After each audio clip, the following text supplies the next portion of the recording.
So we're in the Jovian directory. So we're going to hit ls and we're going to sort of see where we are. So we have a bunch of files for building the actual Jupyter environment, and then we have two directories of interest. So the first one, that's the test data set. So that one should have 6 genomes that we're going to use as a test case. And I specifically chose these ones to highlight various parts of the various genies that I have. For example, Desulfuridis is known to produce gas vesicles. Magnetospirillum is known to produce magnetosomes. Schuanella is a known iron reducer. Miraprofundus is a known iron oxidizer. Rhodopseudomonas palustris, I think, does everything as far as I remember. Reduces iron. It's heterotroph. I think it oxidizes iron as well. Or does it reduce? I don't remember. I got to reread the literature. And then you have Pseudomonas aeruginosa, which is known to produce siderophores and actually produce siderophore receptors, more siderophore receptors than siderophores that it produces. So it's one of those cheaters. So I'm also going to move on to the Magic Cave repository, and this one has all the HMMs and all the scripts for the genies. So this is if you want to use Magic Cave on your own system and you copy over the repository, this is what you're going to get. Basically a bunch of these files, and then you have to run the setup script, and that should put Magic Cave into your path. And if you have Conda installed, it's even better. Makes things easier because you don't have to worry about the dependencies. Right. And this is the sample BAMS file. And I showed this last time. If you want to provide BAM files for your bins or your assemblies, you basically have to provide a file that looks like this, with the first column being your bin name or your metagenome assembly name. And then each subsequent tab delimited column after that should correspond to a BAM file that has coverage information from a particular library. So hopefully that makes sense. We're going to move up one directory, and then we're going to print the Magic Lamp help page. So we're going to type in Magic Lamp help, and that should give you a list of options. Basically, all the genies that you want to run, including HMMGenie, takes a user-provided set of HMMs. Okay, well, let's start, just for fun, let's start with Wisp Genie and see how that works. So you can, if you want to print a more detailed help menu for a particular tool, you just type in Wisp Genie-H, and that should print out a more detailed help page. Okay. All right. So I talked about a lot of these options in my last talk, and they're essentially the same, and I did that on purpose. So if you learn how to use Genie or any Genie, you don't have to figure out any more flags or arguments to add. There's 3 main ones. There's the directory of your bins or genomes or assemblies. This is an archaic name. Actually, binder shouldn't be named binder. It should be it should be just dir, I guess. Because I wrote this, the first Genie was written initially for analyzing metagenome bins. But you provide a directory of FASTA files, essentially. And then you provide an extension for those FASTA files. So that's in case you have any other file in that directory that you don't want. It's not a FASTA file. Actually. And the third required, actually it's not even required, because if you don't provide the dash out, it'll name the directory for you. It'll be named Wisp Genie out. And everything else is optional, and I'll talk about them as we go along. So let's start with the bin directory. We're going to provide the genomes. Oops. Oh, test data set. But let's keep going with the command. Let's just get that going. Bin directory, provide the test data set. So the file name extension .fna. So we're going to do bin extension fna. Okay. And that's it. Actually, let's do Wisp Genie. Okay. That's it. I think we have a maximum number of one thread that we can use on the Jupyter. And it's virtual, so I'm not gonna mess around with that. Hit enter. Okay. So there it goes. It's going to take a minute. So because we provided genomes, genome assemblies rather than gene calls, it's going to run Prodigal. And if you want to learn more about how Prodigal runs and how it works and how to use Prodigal manually to predict open reading frames, you can refer to Functional Annotation Lesson 1. That one was taught by Ben. So, but because we provided genome files, assemblies, basically, it's going to run Prodigal and it's going to find ORFs. Yeah, so these are isolate genomes. And if these were assemblies, we would have to add the -- meta flag. And this is for Prodigal, because Prodigal requires an additional flag if you're running it on a metagenome. I didn't include the -- norm flag because I don't want the number of genes identified for each normalized to the total number of predicted genes. I really just want the raw counts. I want to know how much WISP-A is there, how many counts of WISP-C is there, how many counts of WISP-F. And yeah, I don't have any coverage information for these genomes, so I didn't provide a -BAMS file. Okay, so now it's done predicting ORFs, and now it's just analyzing genomes. And it's done. So that was pretty quick. It's just, I think, 7 HMMs or 8 HMMs in this case, so it didn't really take that long. Okay, so why don't we CD into the WISP Genie output and see what the results look like. All right, so we have 2 main output files, and these are written in CSV format.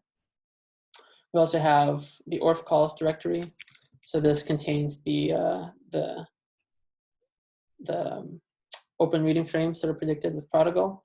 And the HMMs are actually all built from multiple sequence alignments of proteins. So for WISP Genie to run properly, it needs to predict open reading frames and output them in fast amino acid format. Once we get that, we get the raw HMM results. You can inspect these yourself. So these are the HMM's results, and they're broken down for each genome. Each genome gets its own folder. So the summary file is broken up in a way that is easy to inspect visually.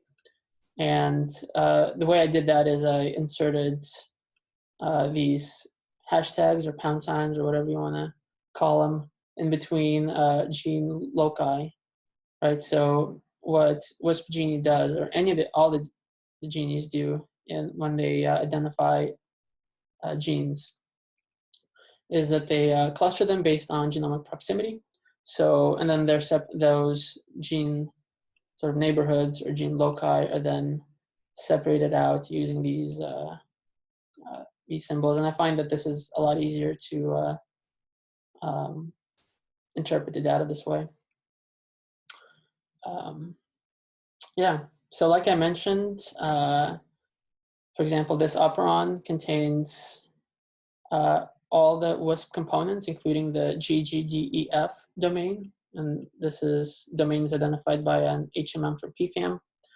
It's a cyclic diGMP. Essentially, it's a 2-component second messenger. So if that gene is found in a cluster, then WISP Genie names it, sort of assigns a predict function for it, like bioinformation. And if it identifies a number of genes and it doesn't include this important component of the bioinformation operon, it calls it a 2-component sensory system, which is very broad, but I think that that's as specific as I'd want this program to be, given the ambiguity of what this gene cluster actually functions in.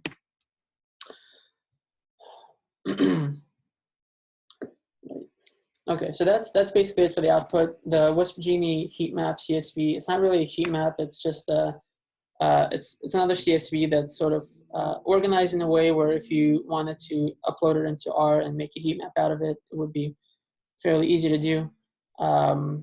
it's kind of hard to read in terminal, so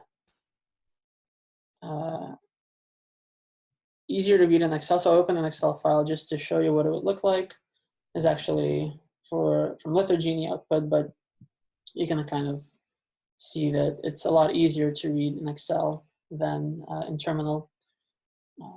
Yeah, so you can actually select all this and then do conditional formatting and then choose a color scale, and then it's going to color it based on the value in each cell.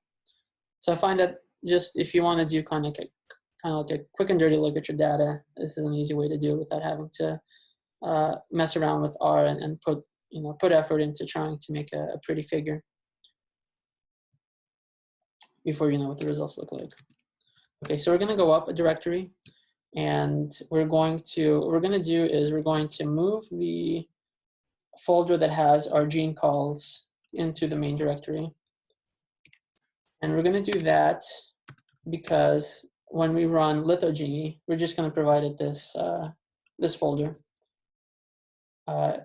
in addition to the --orfs flag. So you can also provide open reading frames, and then that will circumvent the need to run protocol. So it's going to be a lot faster. So now that we've moved that folder out to the main directory, we have it right there. We have our gene calls in this directory, and now let's run Genie and see how that works, because that's actually that Genie is a little bit of a black sheep because it's a little more complicated than the other ones. Okay, so essentially the same thing, except there's two additional flags, and that's the -cat flag and then --skip. So the -cat allows you to choose a particular substrate that you want to focus on, or element. In this case, sulfur, hydrogen, or halogenated compounds, nitrogen.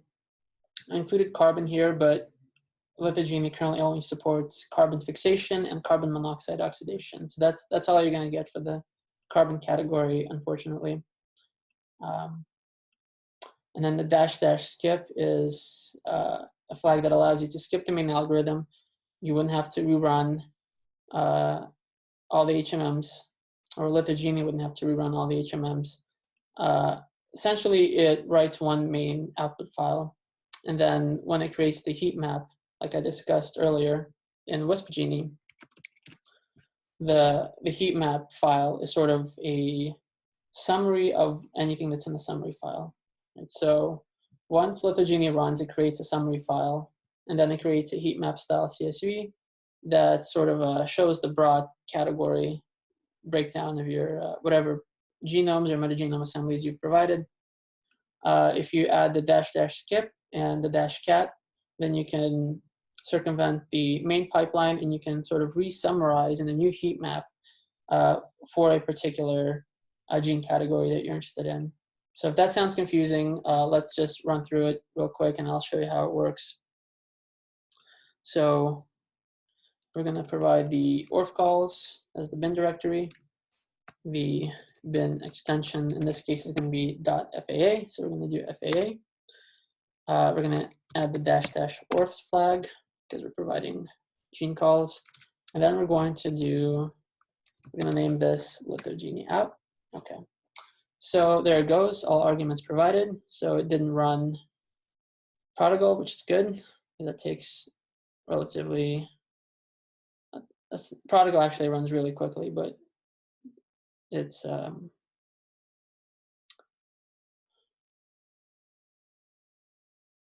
not necessary at this point. Okay, so now it's analyzing the genomes. It takes a little bit longer because there's a lot more HMMs involved in Genie. By my latest count, it's about 100 HMMs involved, so that's gonna take a little bit longer than Genie. One thing I didn't talk about is this --make plots flag, and that one, this is sort of difficult to run in my experience on servers because this essentially runs R script for you on the heat map CSV, and it creates a dot plot like the one I showed in my presentation.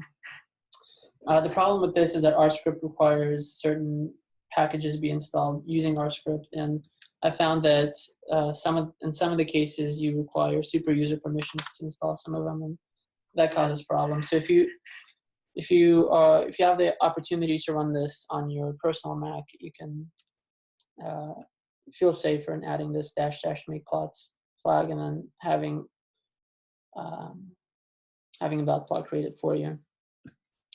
Okay, so now it's done. Let's see what the output looks like.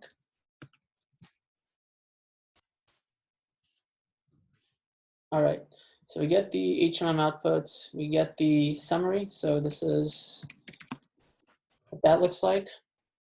So it identified a bunch of gene loci. That includes the terminal oxidases. So we have, breaks it down in terms of what the actual HMM hit was. So this HMM belongs to the CYDA gene family. That's the cytochrome B deoxidase. So it tells you what the process is, the process oxygen reduction, and then a more broader kind of category being oxygen.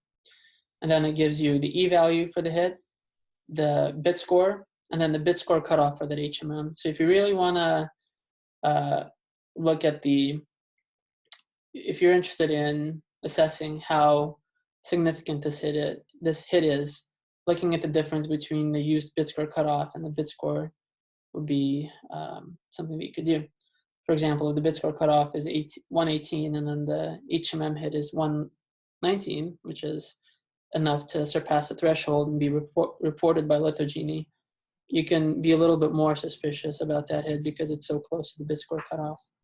But something 515, that's well above the bit score cutoff, so we can be confident that that shouldn't be a false positive.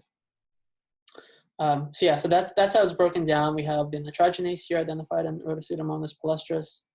This is categorized as nitrogen fixation, nitrogen NOR-BC, nitric oxide reduction, nitrogen. Right. So this is how this is. Wow, Rotopseudomonas palustris has a lot of stuff. Cool bug. So if you want to look at the heat map summary file, by default, it will look like this. And this is, like I mentioned, this is a broad category overview. So it tells you how many total number of genes each genome has in each category. So one example would be sulfur. So desulfuridus audexiviator encodes 11 genes that are supposedly involved in sulfur cycling. And I only say supposedly because I think that it's important to cross-reference all these hits to make sure that they are indeed involved in sulfur cycling. Semillatospirillum magneticum has 9 genes involved in sulfur cycling, and you could do this for every category. So if you want a more detailed look at what's encoded in each genome, in each category, let's rerun Magic Lamp again. So we're going to provide it with the output directory that we already have, and we're going to add the Dashcat sulfur flag, and we're going to make sure to add the --skip. No, we provided the sulfur --skip, and we're going to hit enter. It's going to ask you if you want to proceed and potentially overwrite files in this directory. Actually, in the newest version of LithoGenie, I've disabled this because you're not really overwriting anything. But since the directory exists, it wants to make sure that you are aware of this and that there's nothing really important in there that might be overwritten. In the case of LithoGenie, it's not going to overwrite anything. What it's going to do is it's going to provide you with an additional heatmap.tsv file, only this one's going to be have an additional suffix, and that's going to be sulfur.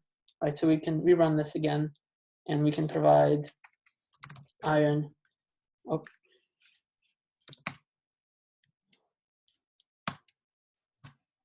And then we can provide nitrogen. Yes. And carbon. Right. So if you look at the output directory, you're going to see that it created all these files: iron, nitrogen, sulfur. And if you look at the sulfur one, for example,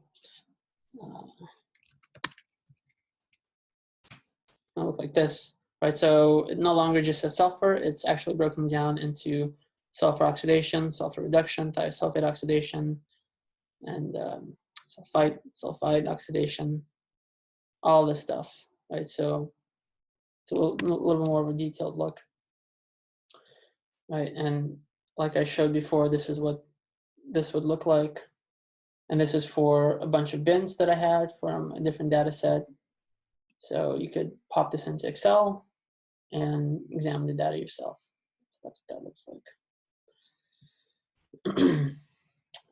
Okay,